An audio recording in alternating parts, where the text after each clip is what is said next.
cabang ranting kita rawat jamaah, makmurkan masjid, suburkan pengajian, cerahkan umat, berdayakan masyarakat, jadikan NKRI negeri yang diberkahi.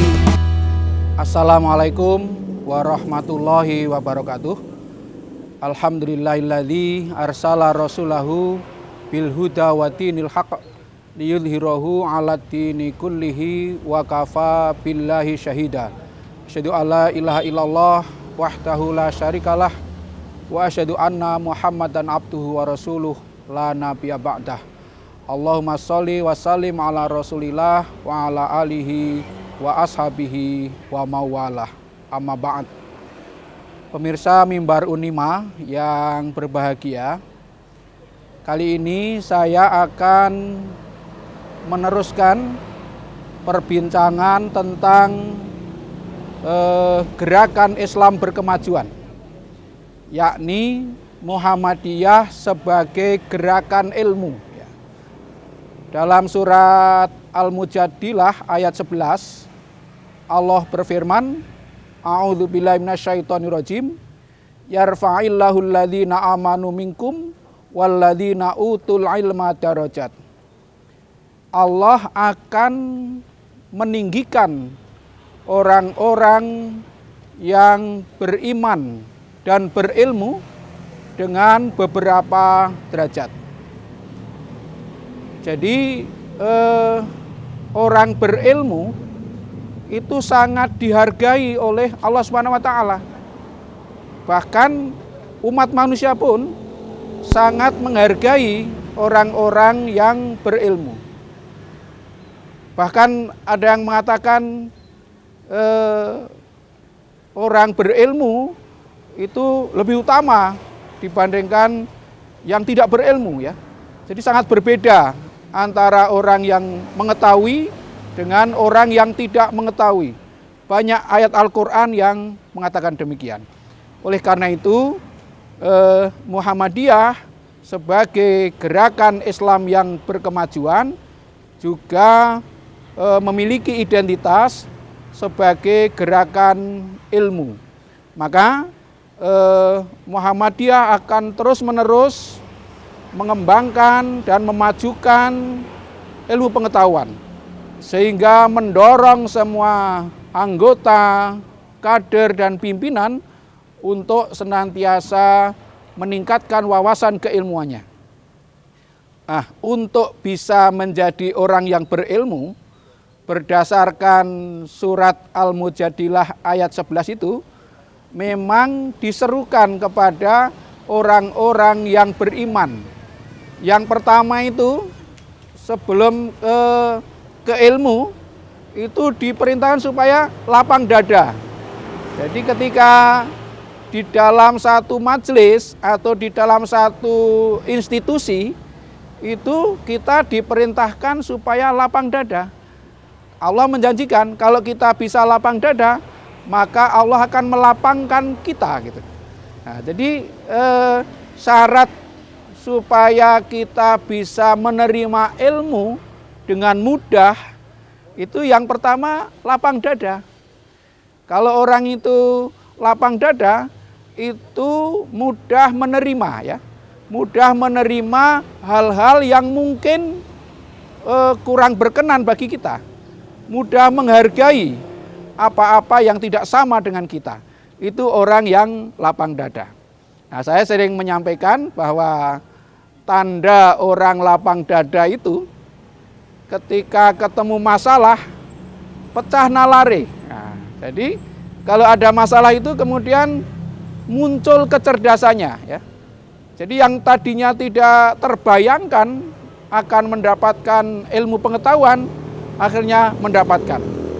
Nah, itulah sebabnya dalam Al-Quran itu Allah berfirman, Inna ma'al usri yusra. Nah, sesungguhnya setelah kesulitan itu ada kemudahan.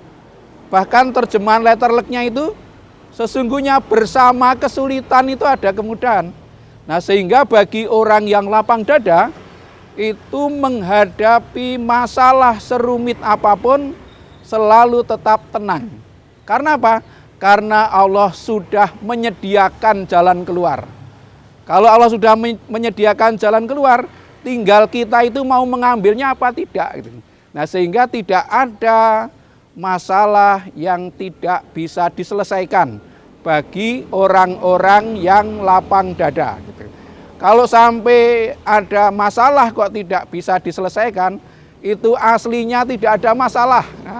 Nah, maka kita harus mencermati di situ. Tetapi ya itu syaratnya. Kalau ada masalah, Allah sudah menyediakan jalan keluar.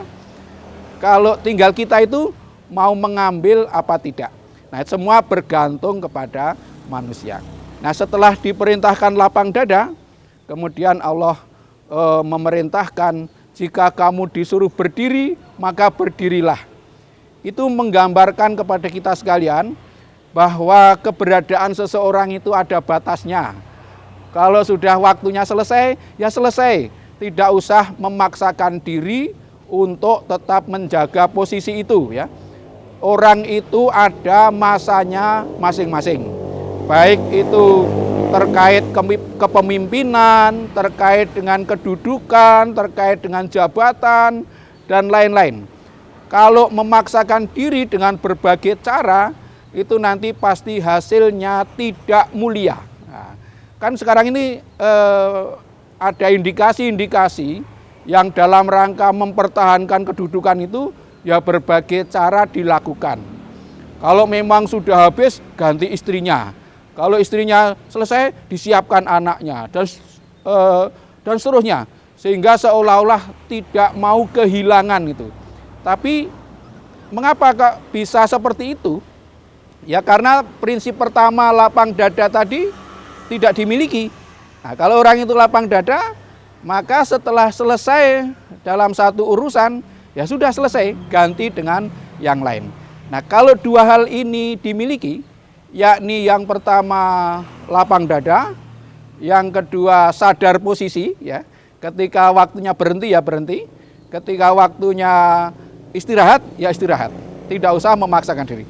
Maka bagi orang yang seperti ini, dia akan mudah mendapatkan ilmu, akan mudah mendapatkan kearifan, dan karena mudah mendapatkan ilmu dengan iman yang kuat, maka dia akan mendapatkan derajat yang mulia. Nah, sehingga untuk memperoleh kedudukan yang mulia, derajat yang tinggi, maka kata kuncinya dua, yakni iman dan ilmu pengetahuan. Nah, supaya bisa memperoleh iman dan ilmu pengetahuan yang kuat, nah syaratnya yang pertama lapang dada, yang kedua sadar posisi. Bahkan Kanjeng Nabi Ibrahim alaihissalam sudah nabi pilihan Allah saja masih berdoa 4 hal. Yang pertama mohon supaya diberi hikmah, diberi ilmu. Yang kedua mohon supaya dimasukkan ke dalam rombongan orang-orang yang solih. Dan yang ketiga mohon kepada Allah supaya nanti di belakang hari itu dikenang kebaikan-kebaikannya, dan mohon kepada Allah supaya dimasukkan ke dalam surga. Oleh karena itu, Muhammadiyah bukan hanya memfasilitasi siapapun yang ingin mendapatkan ilmu, tetapi Muhammadiyah warganya itu juga senantiasa meningkatkan diri dalam soal kapasitas keilmuan. Nah, sehingga karakter orang Muhammadiyah itu salah satunya adalah tekun belajar. Maka tidak ada rumusnya orang Muhammadiyah kok tidak tekun belajar. Nah, tekun belajar itu bisa dilakukan dengan banyak membaca dan banyak memperluas wawasan. Oleh karena itu, saya mengajak kepada seluruh masyarakat pada umumnya dan warga Muhammadiyah pada khususnya untuk senantiasa menambah ilmu, mengembangkan wawasan, sehingga keberadaan kita itu semakin bermanfaat secara lebih luas bagi masyarakat. Hanya dengan ilmu pengetahuan yang mencukupi, maka kita akan mendapatkan kemudahan untuk mengamalkan ajaran Al-Quran dan Sunnah Nabi. Mudah-mudahan kita sekalian bisa memanfaatkan ilmu betul-betul sebagai cara untuk memudahkan pengamalan ajaran Al-Quran dan Sunnah Nabi. Sehingga dengan cara demikian kita menjadi orang yang terhormat dan bermartabat. Mudah-mudahan bermanfaat. Billahi taufik wal hidayah. Nasrun minallah wa fathun qarib. Assalamualaikum warahmatullahi wabarakatuh.